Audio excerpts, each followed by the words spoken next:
find a job and how to stand out in 2025. And my name is Uche Maple, and I am your trainer for today. So, who is this training for? This training is for you if you have been applying for jobs but you haven't been hearing anything at all. You feel invisible or out of touch with today's hiring world. You're stuck and starting to question your confidence or clarity, and you're really ready to pivot, but you're not sure where to start or how to stand out, especially with what's happening now. And that's okay, because today we are going to address a lot of those changes and concerns. But here is my promise to you. My promise is simple. You know exactly how to find real opportunities, how to target real opportunities in 2025, and how to position yourself so that the right people can see you, the right people can understand what you do, and they want what you bring. How does that sound? Yes, yes? Yes, yes. All right. So hi everyone, my name is Uche Maple. I am a engineering executive, former. I like to keep saying both. And an entrepreneur with over 20 plus years experience in senior leadership roles within the aerospace and defense industry. My personal pivot was going from engineering executive into full-time entrepreneurship. I've done a lot of things, but today is all about you. You are here today because you're investing in yourself. You want to make sure that you have all of the tools necessary. And really, today is about how to think outside of the box. When the traditional tactics aren't working, now we have to think of non-traditional ways. And make sure that you connect with me on LinkedIn. That way we can stay connected, because I'm always providing career tips and techniques and strategies and really what's happening in the workplace today. So what we're going to cover is why you're not being seen for the value you bring. If you keep wondering, I am excellent at what I do. I am proficient at what I do. I have all of these years experience of what I do. But it seems as if, but it appears that that's not attractive for you to even get a phone call or an interview, or you get the interviews and you don't get the offer. So you're always questioning yourself, what do I need to do differently? What we're also going to cover is why you need a champion in your life. Who is out there that can champion for you? And then the second thing we're going to cover is why you're always networking. It's never a moment, especially when you step out the door and when you are in the phase that you're looking for an opportunity, the mindset is you're always networking. But I want you to stay to the end because I have a bonus gift for you. How does that sound? Does that make sense, everyone? I'm excited because this is so many great things happening. So right now in chat, do me a favor. Tell me what are two things that has been stopping you from finding an opportunity? What are two things? Right now, most people say, as an example, that it's, they don't know where to look. They don't know where to search. They feel like it's so many people looking for the jobs and that they don't have, it's higher level of competition. But my question to you is, what do you think? What are some things that are stopping you that you feel from finding the right job? What do you think that is? I was reading a statistic and it was saying that 66% of people who fill out applications don't complete the applications. So therefore, if out of 100 people who apply for a job, only 33, 34% actually get accepted. So that's interesting. So tidbit is, what I want you to do is to make sure that you are what? You are actually completing the application. You know, one reason why I'm very passionate about this is that earlier, when early in the early 2000s, when I was looking for opportunities, you know, after I had my second child, I actually got laid off while I was on maternity leave. And this was really during the time where it was in the housing market crisis, where the new administration, they had actually, they were slashing government contracts like left and right. And unbeknownst to me, right? Because I'm excited, I'm in la la land, I'm in motherhood, I'm enjoying my child, my baby. And when I finally, when it was time for me to return, I remember calling my manager at the time, and he said, "Hey, Uche, do you not know what's going on?" And I was like, no." He said, "We're in layoffs." He said, "We've been in layoffs for the last couple of months," and I had no idea. And he said, "Unfortunately, I had to give your role to your former manager." And I was just in shock. And if you can imagine the panic, because you were coming from a two-parent household income to a one-parent household income with a newborn and then still having a toddler. So life was pretty uncertain for us at that point. And when I would go online and watch the news, this is some of the things that I would see is that, you know, 60,000 jobs are lost in a single day, the worst economic crisis ever. Um, you know, layoffs since, you know, the longest layoffs since 2000. It was ridiculous. It was insane. But one thing I want to say is that even in spite of all of those things, you know, we tend to think that we will behave rationally. But I can tell you there was three things that I did when this happened. The first thing, when I was watching the news and, you know, just learned that I lost my job, I panicked. I was in panicky mode, if you can imagine that. The second thing I was like in the headspace was disbelief. I could not believe that this was happening to me because, right, I went to college. I did, you know, was doing great, having a child. I'm following all the rules, but yet I still found myself in position where I was let go and laid off. And then the third thing, after being in panic and disbelief mode, my spouse and I, we realized that we needed to act, but we just didn't have the luxury to just act without a strategy. We had to be strategic, and we were trying to figure out like what could we do that was beneficial for the family in the current state that we were in. Now, my spouse still had his job, but again, we're coming from a two-parent household income into a one parent household income. So if you can imagine, when I go on the landscape, because then at this time, you know, there's social media. I wasn't really that engaged in it. You know, this is around late 2009, late 2009. Yeah, it was later part of 2009. I wasn't engaged in it. Listen, I was still using third-party search engines, and I was going on company site. But it never dawned on me, to be honest with you, that so many people were applying for a job, because the company that I was in the city I was in, that was like a major company. They had hired like 15,000 people. And I just think within over that time, they had probably let go at least 5,000, six. So they were trimming not just the fat, but the best parts as well. And going into this job search, it was all over the place for me. So one of the things I realized I had to start doing when I was discussing this with my spouse, it was three things that we decided. One, we decided that we were going to be flexible. Two, adaptable. And three, intentional. So what does that look like?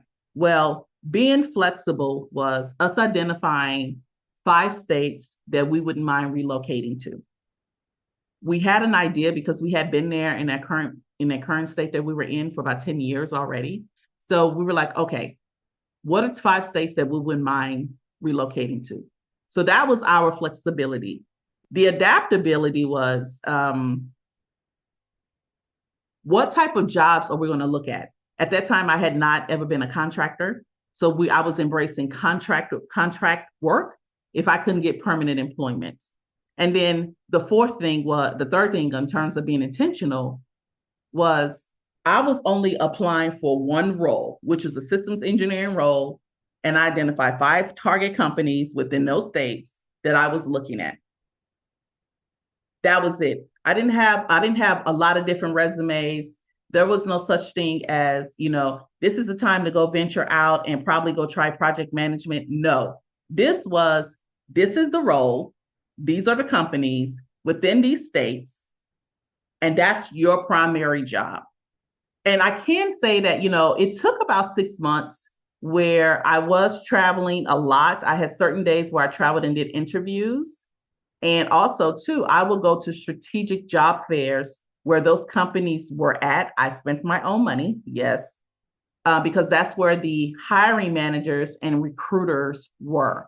So I was always in the space of the audience with the jobs that I was looking for. And as a result of doing that, I can say that I actually got 2 opportunities, which was great. I had 2 companies that I had 2 companies. The first one here, they met my salary and they gave me a signing bonus. So the proof is in the pudding that that strategy at that time worked.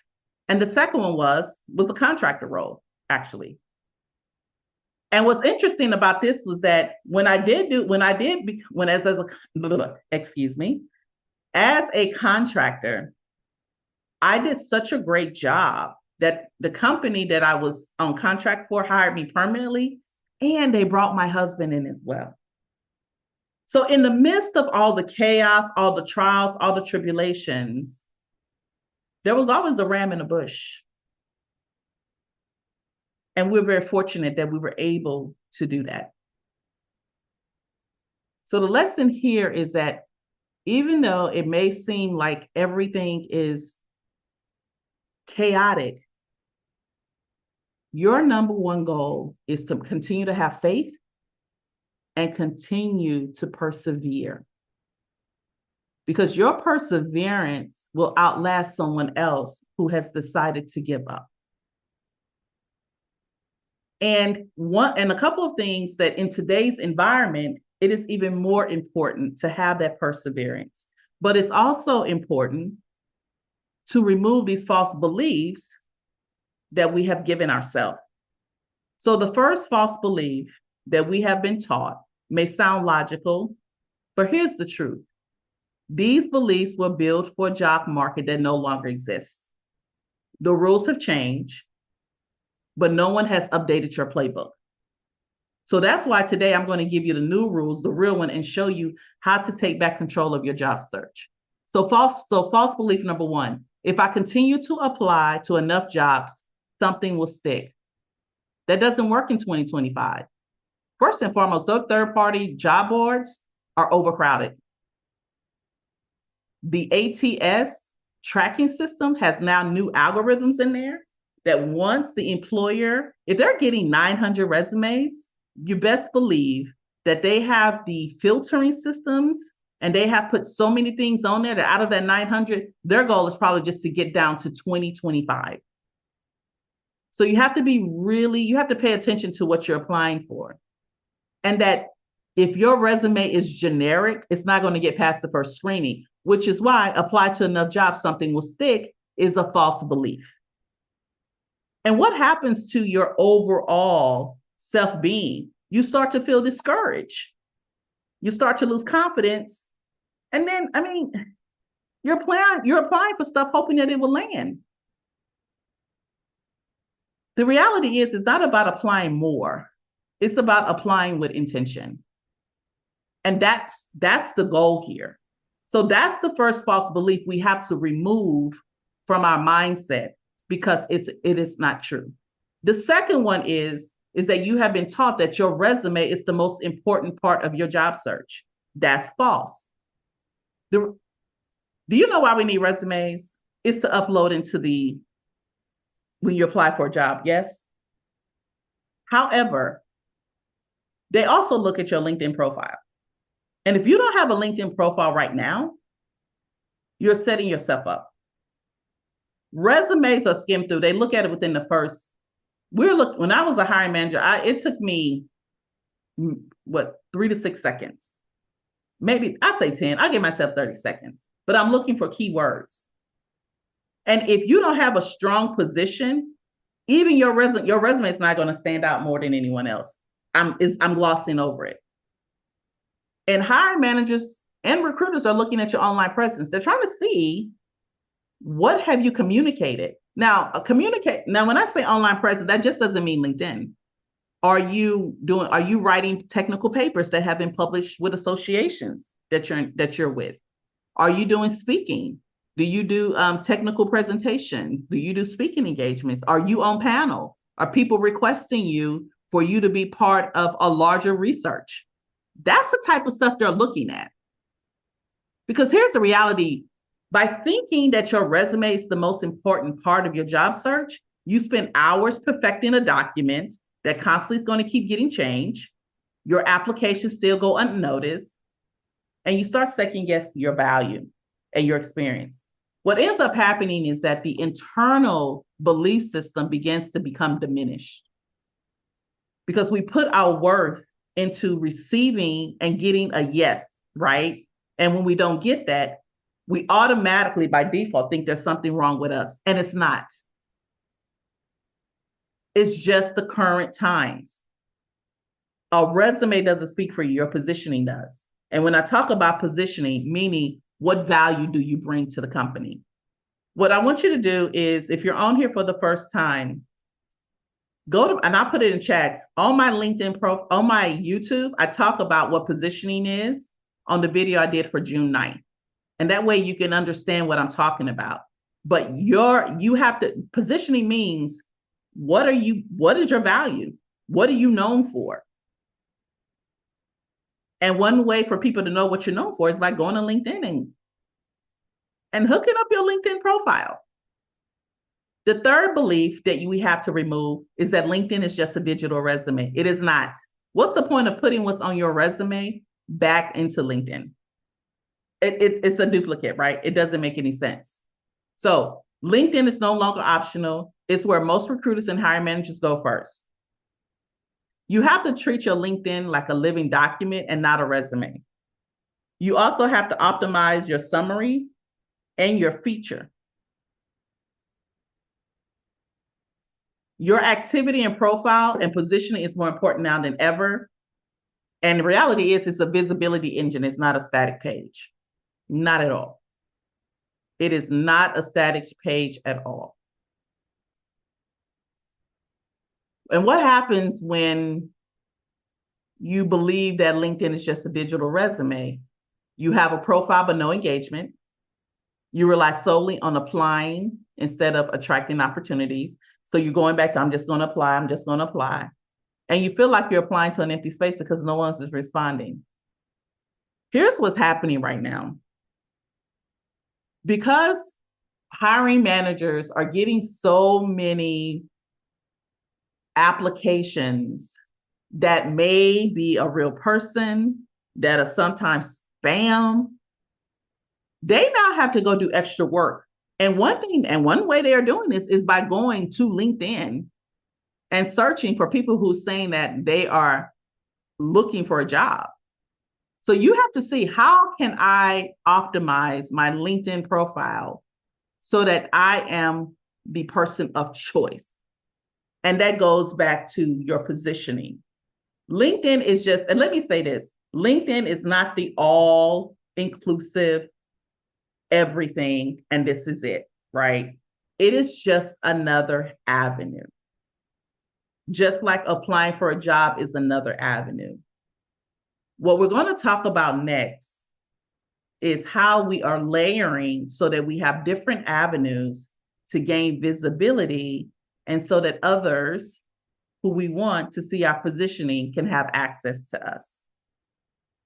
You are doing everything correct. But now it's time for us to do some things that are just out of the normal practices so that you can be seen. Yes, yes? All right.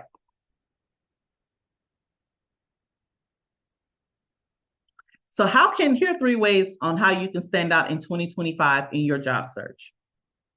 First, if you're not getting enough interviews, You're not being seen for who you really are. But Uche, what do you mean by that? What does that mean? That means you're invisible. That means that I can't set you apart from anyone else. You're in the sea and you don't stand out. We talked about where more application does not mean more traction, more posting does not mean more visibility, and a profile on LinkedIn full of just keywords is not a profile that converts. On the June 9th video, I gave a specific example on how your profile can stand out. So make sure you go check that out. It's at the Women Who Leap. Just type that into YouTube, Women Who Leap, WOMEN WHOLEAP, and go check out the June 9th video.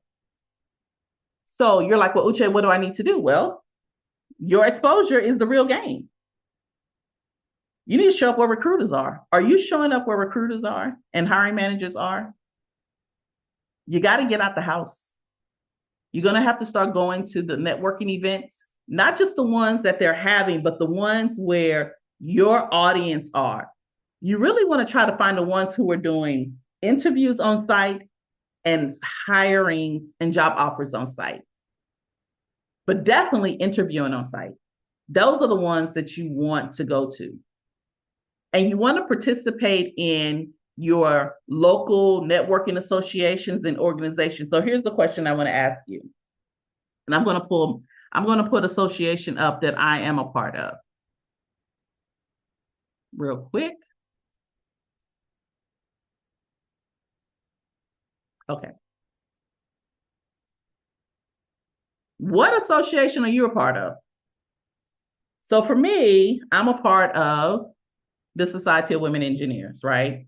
And I'm part of the Baltimore, Washington chapter, as an example. So what I like about this is that, one, you continue the networking engagement, but they're such amazing people. It's awesome.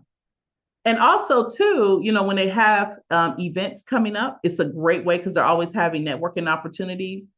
But in addition to that, you have leaders here who work at companies. So, it's not like, you're alone. They have in here who they work for, what their names are, their LinkedIn. And it's such a great way for you to get engaged.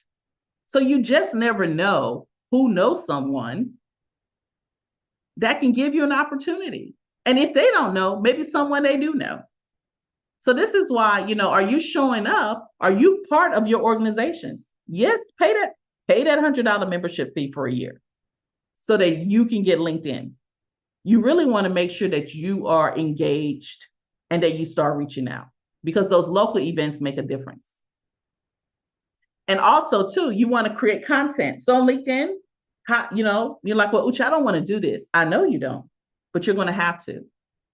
How are you creating content to show your value? People are always posting things, especially in your industry, all the time. Can you provide value? What are things that's happening in your industry that are gaps that people are looking for solutions for, that you can offer just your advice? The person who has the most knowledge usually can set the price. And you want to be the person that do that. And I get here like, well, Uche, I don't know how. This is what's great about the AI tools, because you can go into those tools. You can say what industry you are. You can upload your resume and say that you want to start posting content on a particular platform. Give me some ideas. And then the creativity begins. But it also takes research, right? So that's why joining the organizations and going to those local networking events, it helps you to create relationships. Because when times like this, you don't know who someone knows that can give you an opportunity to get where you need to go. And I'm going to give you an assignment. You're like, oh no, Uche. Well, here it is. We use within your local networking community right now, because I talked about 3 things that I did, right? I said I panicked, I was in disbelief, and I act. In terms of acting, in terms of taking an action, really, what I want you to do is to write down 10 names of people in your professional network or personal. that you can connect with and message.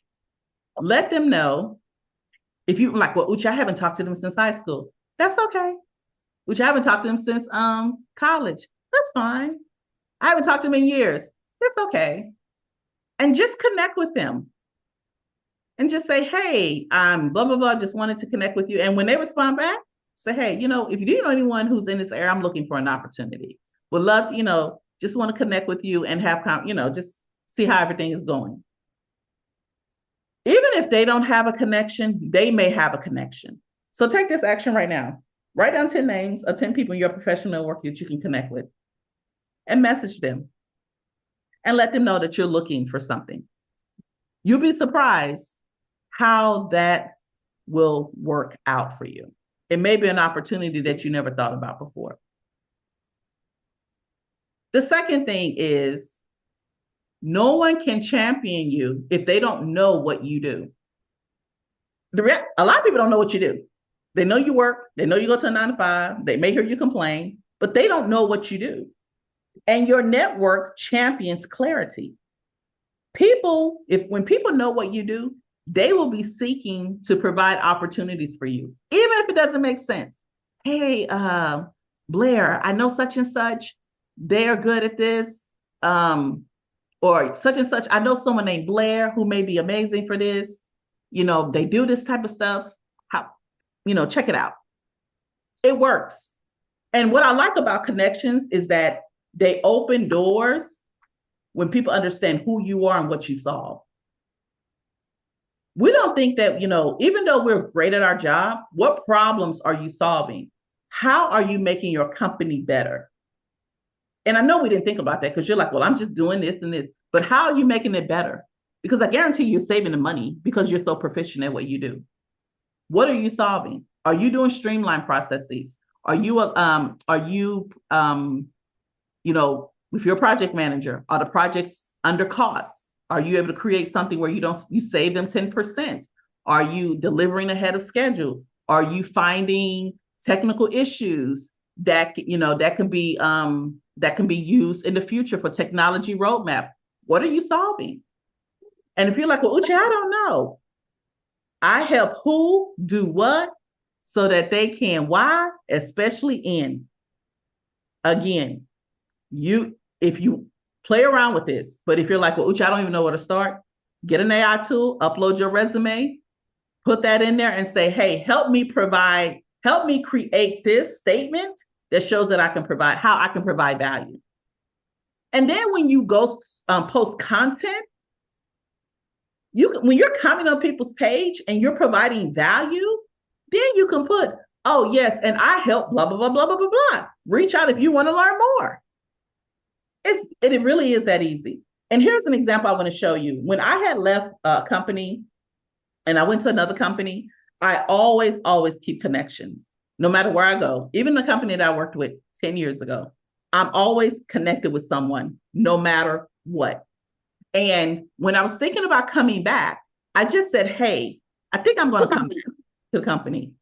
And they said, okay. And I wanted to put this email up here for verification because he knew who I was and what I could solve. And guess what? I went back to that company. They hired me. It works. We just have to be comfortable enough to let people know that we're in the market. But when you know what kind of value you bring, no one can take that from you. You're always comfortable with it because you know what you do. And if people can't explain what you do, they're like, well, Uche, I really don't know what you do. Can you explain to me again? They won't refer you or hire you because they can't articulate the value you're going to bring.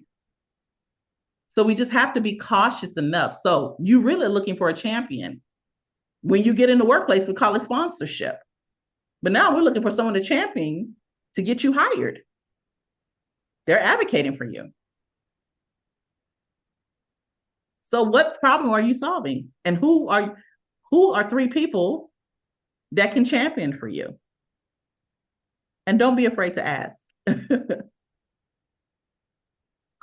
And the third part is you're always networking even when you think you're not.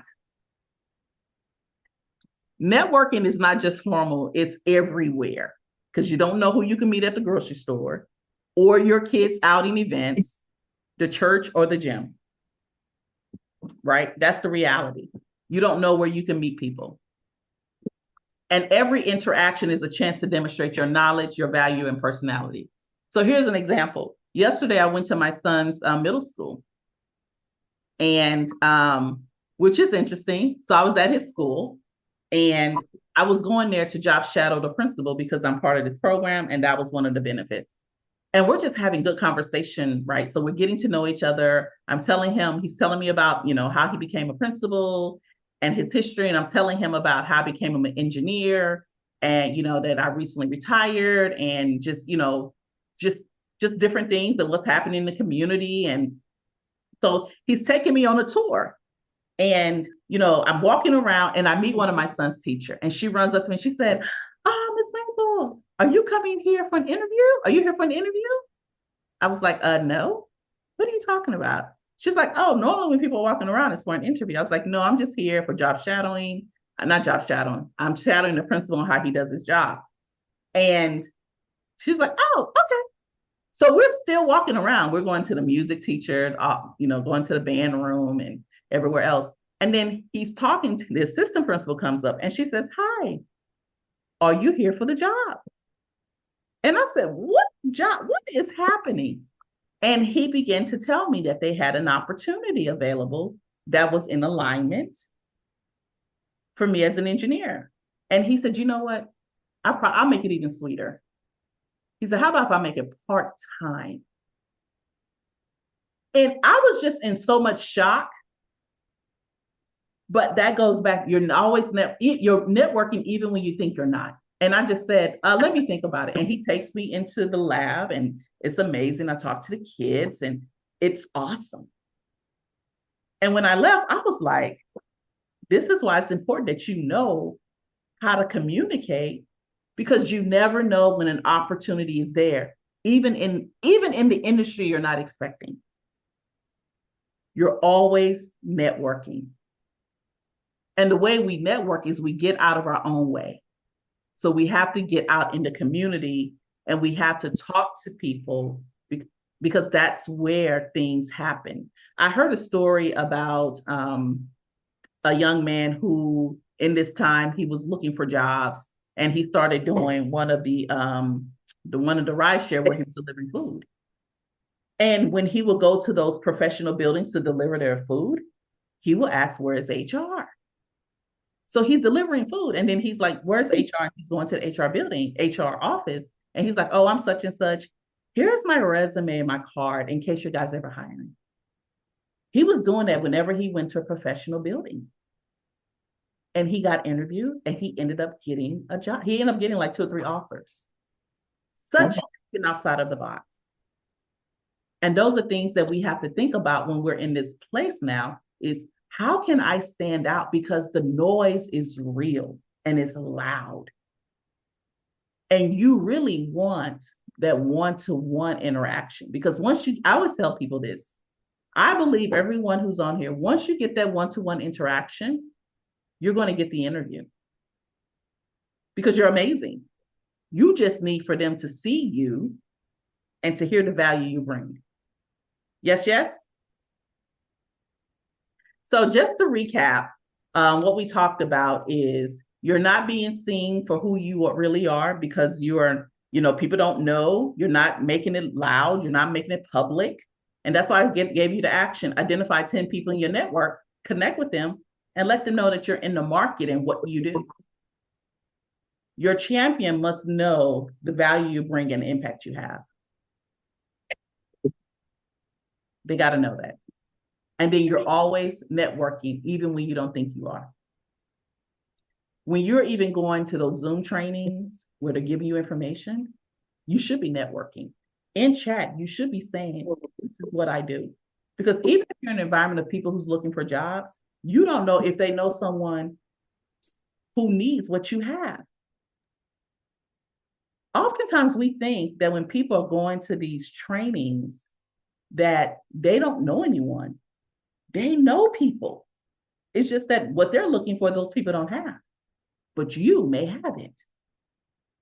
So optimize every time you are in an environment with people so that you can take advantage of all opportunities. Yes, yes? Okay. The online LinkedIn course, where you'll be able to go at it at your own pace.